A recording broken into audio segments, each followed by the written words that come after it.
ボイストレーナーのつるさんです。皆さんいかがお過ごしでしょうか。今回の動画はですね、SnowManブーストミュージックビデオ、こちらを見て歌声分析をしていきたいと思います。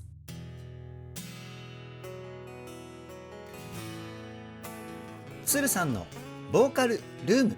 さあ今回はですね、少し前に SnowMan 公式 YouTube チャンネルにて公開されたミュージックビデオブースト、こちらの歌声分析をですね、お送りしていくわけなんですけれども、その前に公開された SnowMan の TrueLove、こちらの歌声分析動画もまだ公開できていない状態なんですよね。なので近日中にですね、SnowMan の TrueLove の方も歌声分析公開しますので、ぜひ両方とも見ていただけたらなっていうふうに思います。そして今回ブースト歌声分析させていただいたわけですけれども、いや新しい歌声がですね、ものすごく盛りだくさんだったかなっていうふうに思いました。この短期間で何があったんだろうっていうぐらい、一人一人新しい声の表現力だったり声質をですね、今回のブーストで披露していたかなっていうふうに思いました。そういった感じでどこよりも丁寧に、そして細かくをテーマに歌声分析しておりますので、ぜひ動画の最後までお付き合いよろしくお願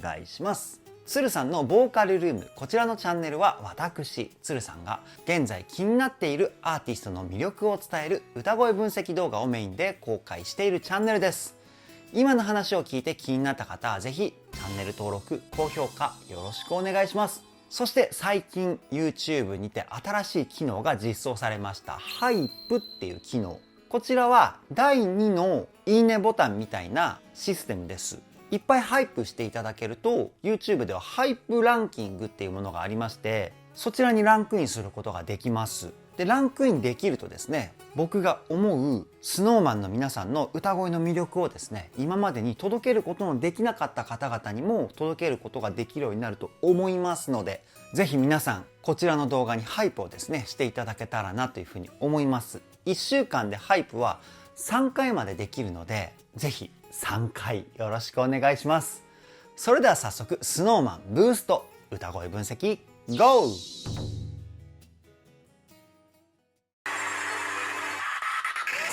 うわっ、この岩本さん今めちゃくちゃかっこよくなかったですか？そして顔についてるなんかピアス的なアクセサリーがですね、めちゃくちゃ似合いますね。ワイルドイケメンみたいな風貌がですね、たまらなくかっこいいですね。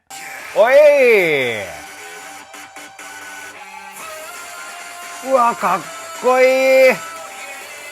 で、相変わらず安定感抜群の渡辺さんの今のね、声。最初の音の部分が長く伸ばしてるロングトーンって言われているポイントだったんですけど、ここの安定感が素晴らしいですね。歌の基礎的な部分のレベルがですね、ものすごい高い証拠です。しっかり腹筋と背筋を使って声を支えているっていう声の出し方。次いきますよ。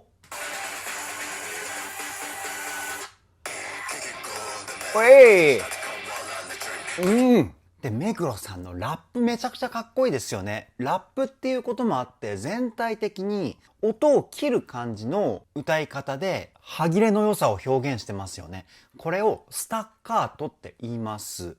タタッタッタッタタータみたいなニュアンスで歌ってますよね。この歌い方をすることで先ほども言った音の歯切れの良さも表現されるんですけど、言葉一つ一つがですね、強いニュアンスが出てくるんですよね。これをアクセントって言うんですけど、このアタック感がたまらなくかっこいいですよね。もう一回聞いてみましょう。ほら。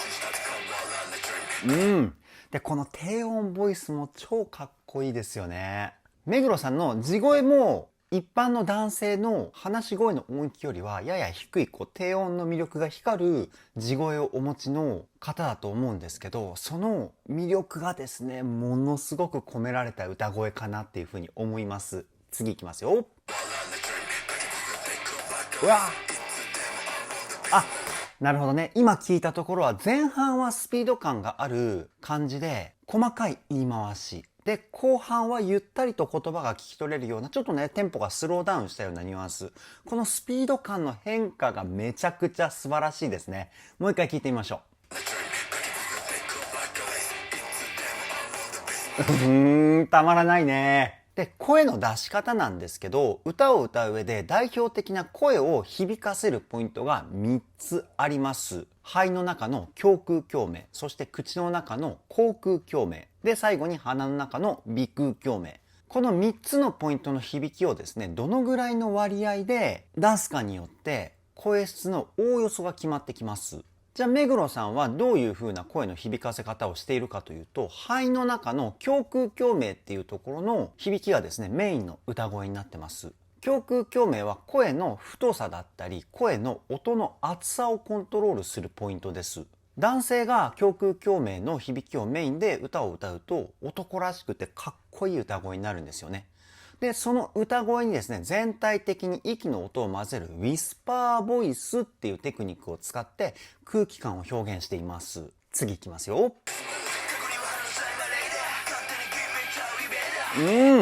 舘様でしたね。メロディーを歌う時よりも若干声質にいい意味での軽さっていうのが表現されてますよね。いつものメロディーを歌う時の舘様の声はですね、胸の胸腔共鳴と鼻の鼻腔共鳴、この2つが中心で声質作りをされているパターンがものすごく多いんですけど、今回のこのラップのところはですね、口の中の口腔共鳴と鼻の鼻腔共鳴、この2つを混ぜたような声質チョイスかなって思います。口の中の口腔共鳴はですね、言葉の輪郭をはっきりさせる効果。あとは口の大きさによって声量のコントロールとかね、そういったポイントです。で、鼻の中は主に音色のコントロールになります。あと声質とは関係ないんですけど、高い声を出すときに重要なポイントになってくるのが鼻腔共鳴です。で、今の舘様はですね、ラップっていうこともあってのこの声質チョイスだと思うんですけど、口の中の空間を使うことによって言葉の歯切れの良さ、そして鼻で声に男らしい色気を乗せている、そんな感じの声かなって思います。もう一回聞いてみましょう。ななななななななみたいな、こんな感じのニュアンスの声ですよね。今、口と鼻を中心にして、やや鼻の響きの方に比重を多くした声にしてみたんですけど、多分舘様こういう感じの声の出し方かと思います。次いきますよ。なるほどね。ここはパートチェンジの展開が早いポイントか。前半が舘様のフレーズがそのまま続いていて、後半の英語のところのフレーズは安倍さんと渡辺さんが2人でデュエットしてるっていうポイントでしたね。もう一回聞いてみましょう。ここで最後に英詞が出てくることによって言葉が持つかっこよさが表現されてますよね。英語の方が日本語よりも子音が強く出る言語なので曲に乗りやすいんですよね。英語の方がかっこよく聞こえるっていうか。A メロから B メロに切り替わるポイントで英詞を使うことによってここからシーンが変わりますよっていうなんかアクション的な意味合いもあんのかな。で、二人で歌うことによってやっぱりね、声が持つパワーもすごく増幅されてる感じがしますし、次を聞くのが楽しみになりますよね。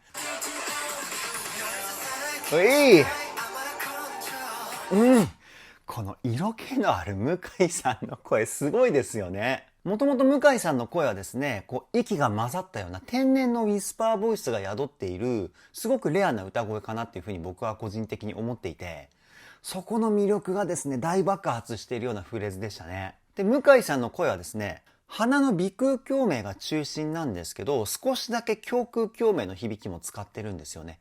胸で声を支えるようなイメージで作られた声を鼻に入れているような、そういった感じの声の出し方かなって思います。もう一回聞いてみましょ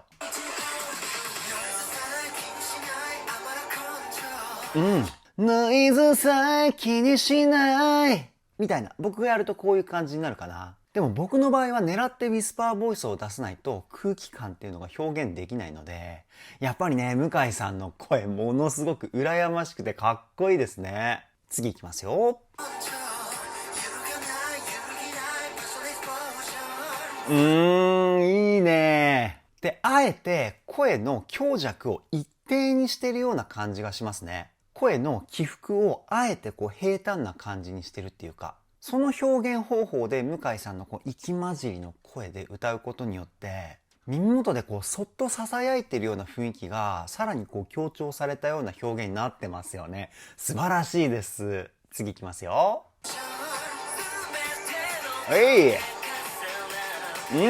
そうそう、佐久間さんの声。以前よりも鼻の鼻腔共鳴の響きが強い声の出し方に変化したかなっていうふうに思うんですよね。ここ半年ぐらいで佐久間さん声変わったかなっていうふうに個人的に思ってます。以前よりも鼻声の音色を多めに声に足した発声方法になってるっていうか、もう一回聞いてみましょう。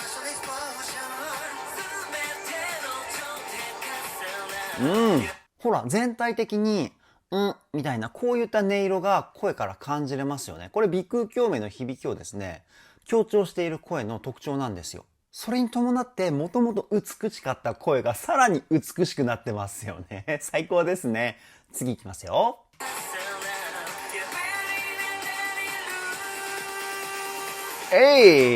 そして佐久間さんもさすがですよね。最後のルーズのところのロングトーンの安定感すごいですね。で、渡辺さんも佐久間さんも共通して言えることなんですけど、ロングトーンのところで必要以上にビブラートを使わないんですよ。ビブラートってこう、みたいな音を揺らすテクニック。これをビブラートって言います。主にフレーズの中に抑揚をつけるときに使うテクニックなんですけど、で、今みたいにロングトーンのところってビブラートを使って抑揚を表現するボーカリストが多分ね、90% 以上はそういったロングトーンのところでの表現方法を使うと思うんですけど、渡辺さんと佐久間さんはまっすぐ伸ばしている。で、実はビブラートを使うよりも音をまっすぐ伸ばす方がテクニック的には難しいんですよ。少しでも呼吸に乱れがあったり、体に変な力みが入ってしまうと、フレーズがこうね、ブレちゃったりするので、めちゃくちゃ難しいし、高い基礎力が要求されるんですけど、だからね、渡辺さんと佐久間さんの基礎力の高さがこういったところから感じることができますよね。もう一回聞いてみましょうか。ほらほらほら。っていう風にこうまっすぐ音が伸びてますよね。これね、すごく簡単そうに聞こえるんですけど、本当は先ほども言ったようにめちゃくちゃ難しいんですよ。さすがです。次いきますよ。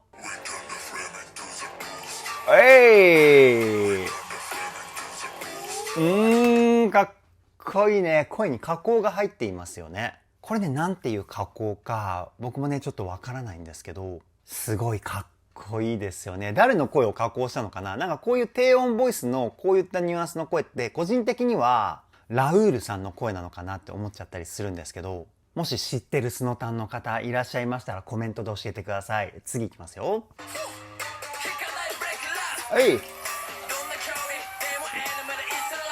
いいですね。やっぱ岩本さんの声素晴らしいですよね。男らしさもあり、どことなく少年のような幼いニュアンスも感じることができたりっていう魅力たっぷりの歌声かなっていうふうに個人的に思っています。で、R&B を歌うときはものすごく色気のある声を表現してくれたり、ほんと多彩でたくさんの声質を持っている岩本さん素晴らしいですよね。で、今回使った岩本さんの声の出し方はですね、口の中の口腔共鳴、こちらが中心になってますね。で、少しだけ鼻の鼻腔共鳴の音色を足して、艶っぽさを表現しているような、そういった声の出し方かと思います。もう一回聞いてみましょう。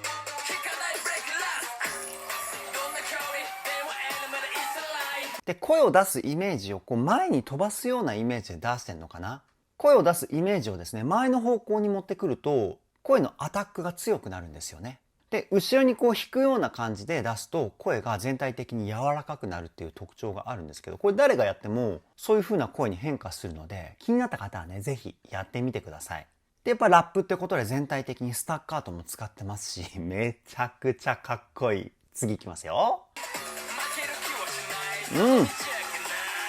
かっこいい最後のなーのところ。ここのシャウトボイス超かっこいいですね。シャウトボイスっていうのは、ここにある仮声帯っていうところを使って、このビリビリって音を出してるんですよ。このビリビリって音を出しながら歌うっていうテクニック。僕はね、ものすごく難しいテクニックだっていうふうに思っていて、もう3年ぐらい練習してるんですけど、全然コントロールできないですね、僕は。いやー、めちゃくちゃかっこいい。もう一回聞いてみましょう。ほらほらほら。みたいな感じで、最後の高い音はミックスボイスって言われる地声と裏声の中間の声でフレーズを締めるっていうね、このね、ミックスボイスもめちゃくちゃ難しいんですよ。声を出してる感覚としては8割方裏声なんですけど、でも地声に聞こえるっていうすごい繊細なコントロールが要求される歌声です。いや、素晴らしすぎますね。次いきますよ。うい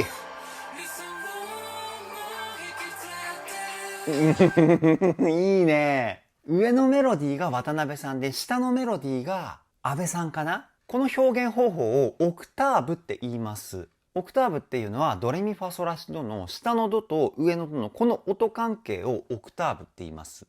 だから今みたいに高いメロディーを渡辺さん、低いメロディーを安倍さんみたいな、こういう感じ。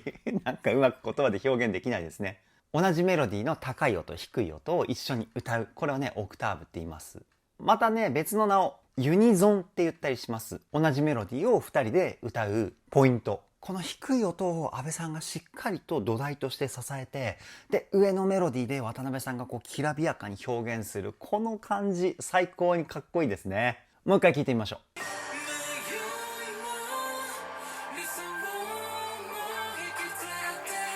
う。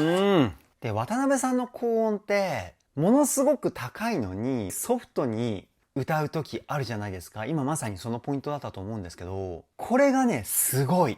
裏声だったら、こういった感じを表現できるんですけど、やっぱりね、地声でこれを表現できるってすごいテクニックですね。で、今ね、地声と裏声を織り交ぜながら歌ったようなフレーズだったと思うんですけど、おそらく声の雰囲気を裏声の方に合わせるために地声をソフトに歌っていたっていうポイントだったと思うんですけど、この表現力がね、素晴らしすぎますね。で、安倍さんの声なんですけど、実は安倍さんもすごいことをやっていて、メインメロディーの渡辺さんの声をしっかりと際立たせるために、低い音なんですけど、鼻声のニュアンスをですね、かなり多めに声に混ぜて歌ってるんですよね。そうすることによって声ってこもるんですよ。迷いもみたいな。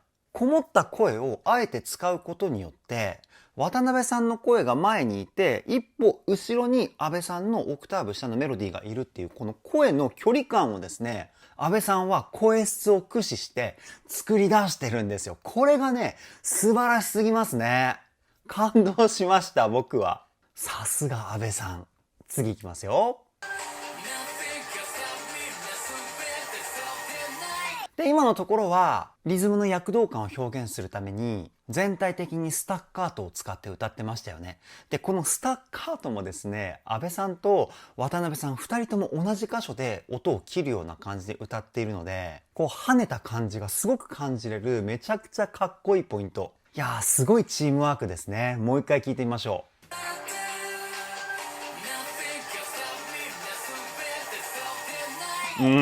かっこいいね。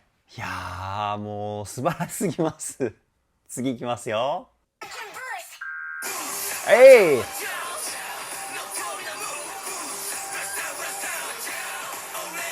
い、かっこいい。ここがサビですよね。やっぱりこういうね、ゴリゴリした感じのスノーマンめちゃくちゃかっこいいですよね。ライブとかでめちゃくちゃ盛り上がりそう。もう一回聞いてみましょう。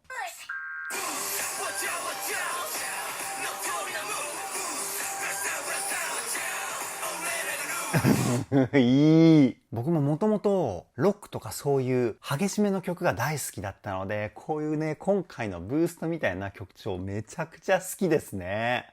次いきますよ。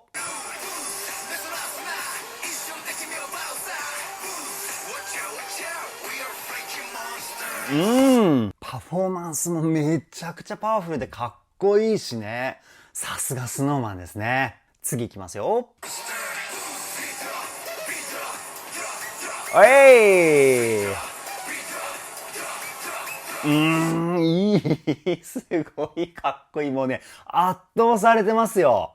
で、こういうサビでラップを持ってくる楽曲っていうことはやっぱりね、世界を意識してるっていう気持ちがものすごい強いんじゃないかなっていうふうに僕は思っていて、いや、これは絶対に世界中から支持されるパワフルさですよね。次いきますよ。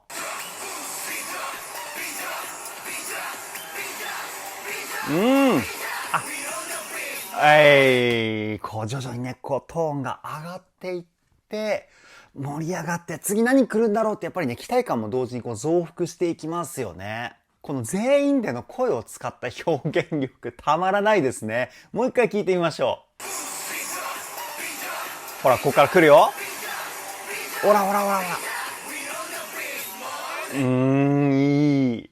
ぐーっと上がって最後のフレーズでちょっとこう盛り下がるんですよね。ここにぐっと引きつけられますよね。たまらないですね。次行きますよ。お、やば。この低音ボイス僕初めて聞いたかな。安倍さんってこんなにかっこいい低音ボイス使えたんですね。めちゃくちゃ低い。どうやって出してるんだろう。もう一回聞いてみますね。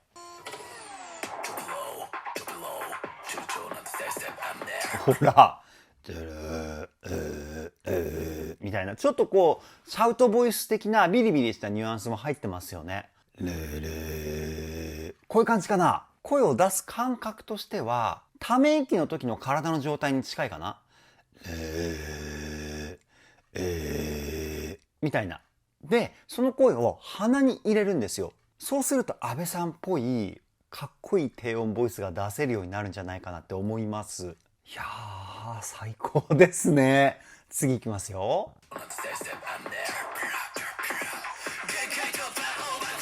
で、今のところもパートチェンジのこうね、素早い感じの切り替わりポイントでしたよね。岩本さんから佐久間さんへのパートチェンジかな。もう一回聞いてみましょう。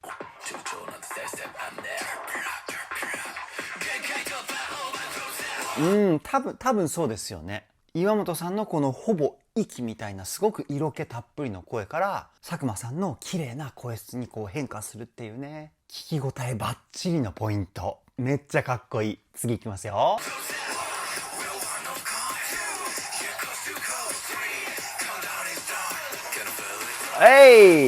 で、今、ワン、ツー、スリーの後のフレーズはラウールさんですよね。ラウールさんのこの低音ボイスもかっこいいですよね。こう、じりじりとした音色がですね、めちゃくちゃかっこいいというか、もう一回聞いてみましょう。ほら。めちゃくちゃかっこいいですね。で、口を結構大きく開けて歌ってるような感じがしますね。言葉一つ一つの輪郭がですね、めちゃくちゃくっきり聞こえてくるんですよ。で、全体的にウィスパーボイスも使ってるっていうね、ものすごいたくさんテクニックを使ってる歌声かなっていうふうに思います。次いきますよ。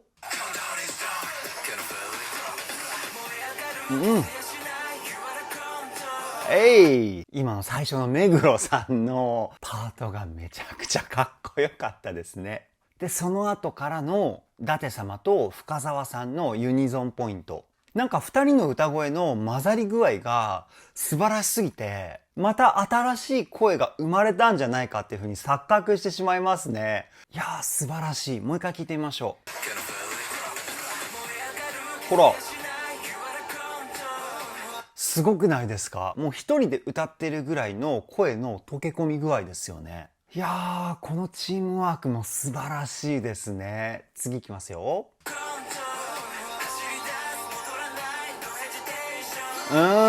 すごいね。こういったユニゾンで歌うパートって同じメロディーだったとしてもやっぱりねそれぞれの癖が出るものだっていうふうに僕は思っているんですけど、でも伊達様と深澤さんが歌ってるここのフレーズはですね、その癖レベルで揃えて歌ってるんですよね。だから一体感がえげつないことになってるんです。こう探ってみるとね、ものすごいことやってるんですよ。最高ですね。次いきますよ。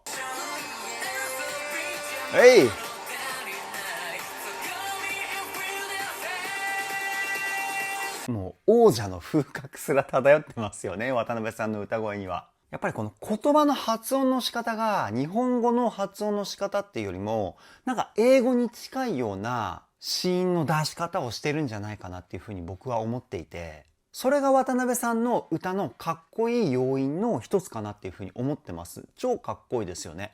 で、声の出し方も胸腔共鳴と鼻腔共鳴、この2つが中心の歌声ですね。もう一回聞いてみましょう。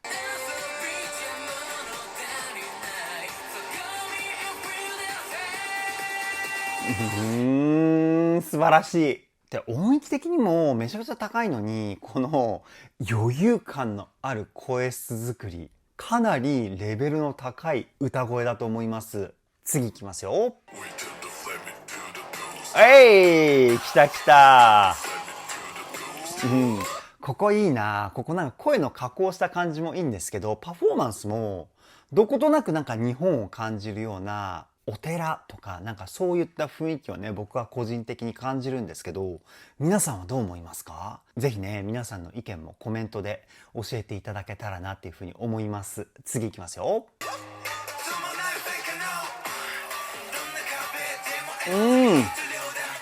今の声はラウールさんですか？なんかいつものラウールさんとはまたね違ったこういい意味で癖のある声質チョイスかなっていうふうに思うんですけど、もう一回聞いてみましょう。ほら。違うかな？ラウールさんじゃないかな？ごめんなさい。ここのポイント、誰が歌ってるのか。僕はね、ラウールさんじゃないかなっていうふうに思うんですけど、もし間違っていたら、スノタンの皆さん、フォロー解説、コメントでよろしくお願いします。すごい味のある、いい声ですよね。これはですね、あえて口の中の空間を狭くして、鼻の空間をいっぱい使った声なんですよね。この癖を感じる音色は、鼻で作られている声なんですよ。いやー、かっこいいね。次いきますよ。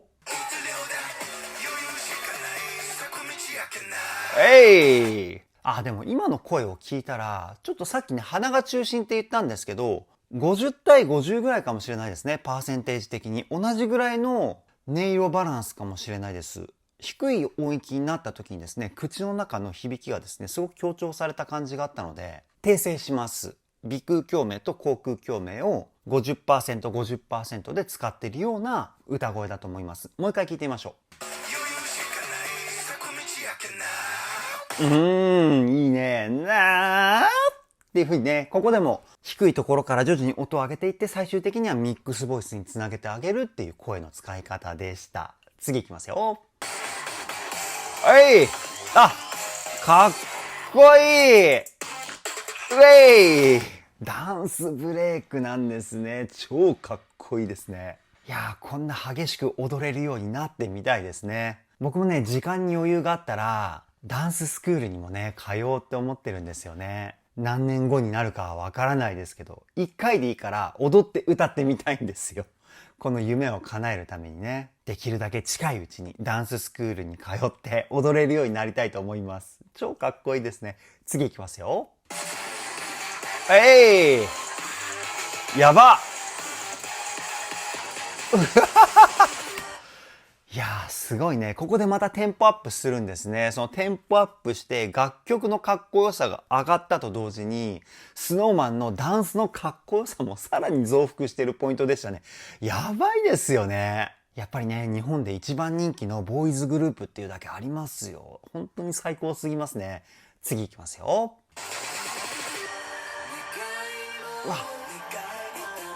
いいね。ここは高いところが佐久間さんで、低い音でユニゾンで歌ってるのが目黒さんかな。で、追っかけで舘様。そんな感じのパート割りなのかなっていうふうに思います。佐久間さんの歌声が美しすぎて、女性の声なんじゃないかなっていうふうにね、勘違いしてしまうぐらいの歌声でしたよね。で、ここで佐久間さんどういう声の出し方をしてるかっていうと、鼻の中の鼻腔共鳴とですね、頭の響きを使ったヘッドボイスっていう声を使ってます。ヘッドボイスの音色を使うことによって歌声のきらびやかさだったり美しさがですね一気に増えるんですよね。もう一回聞いてみましょう。ほら。願いも痛みも抱きしめて、こんな感じかな、僕がやると。本当に声を全部鼻に入れて、鼻から方向が変わって後頭部に向かってこうね、声が上がっていくようなイメージ。こんな感じの意識で佐久間さんは今のポイントを歌っていたんじゃないかなって思います。いやー、すごく美しい声ですね。次いきますよ。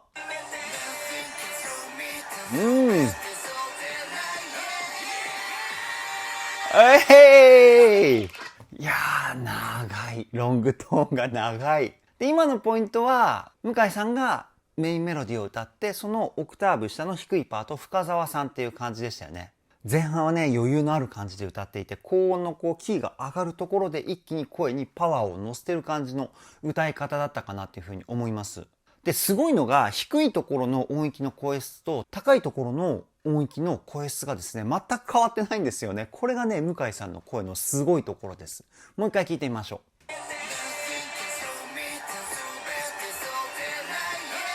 ほらほら。すごくないですか？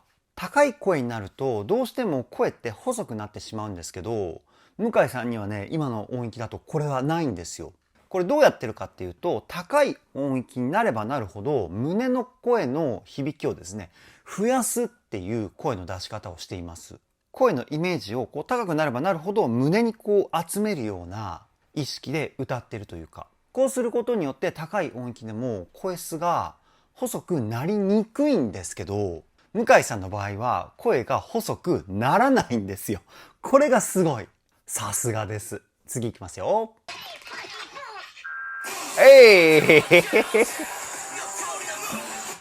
やっぱこのサビの入りめちゃくちゃかっこいいですよね。野球のこのバッターみたいな振り付けもね、すごくかっこいいですよね。次いきますよ。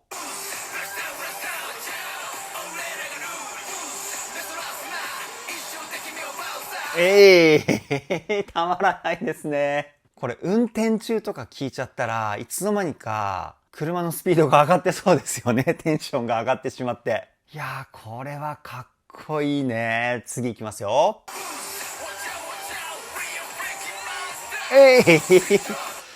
今の岩本さんのラップ聞きましたか？この声のパワー感最高にかっこいいですよね。もう一回聞いてみましょう。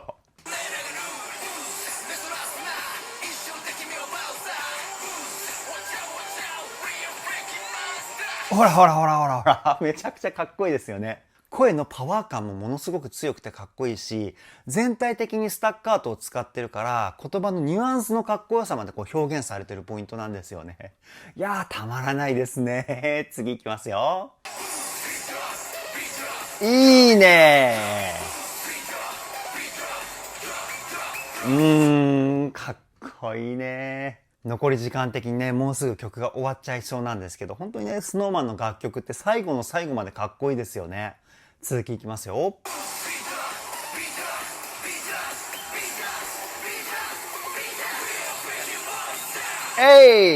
なるほどね、ここで終わるんだ。曲の盛り上がりがピークの状態で終わるっていうね、最高にかっこいいですね。もう一回聴いてみましょう。ほらほら、徐々に上がって。イエーイ、超かっこいいですね。いや、最後の最後までこんなにハイテンションなまま曲の最後まで入れた楽曲って、今回の SnowMan のブーストが初めてなんじゃないかなって思っちゃったぐらいね、かっこよかったですね。いやー、今回も最高でした。以上、SnowMan ブースト歌声分析はここで終了です。いやー、最高にテンションが上がりましたね。めちゃくちゃかっこいい。そして SnowMan のメンバーの一人一人がですね、また新しい歌声を習得してそれを表現していたかなっていうふうに思います。こんなに短期間で歌声がここまで変わるものかっていう風にね、思ってしまうぐらいびっくりした瞬間がたくさんあった楽曲だったかなっていう風に思います。いや、本当にね、見えないところでの努力量が凄まじいんだなっていう風に思ったらですね、めちゃくちゃ感動してしまいました。これからも SnowMan 全力で追っていきたいと思います。それでは今回の動画はここで終わりです。動画の内容を気に入ってくださった方はチャンネル登録、高評価よろしくお願いします。ではでは、ボイストレーナーのつるさんでした。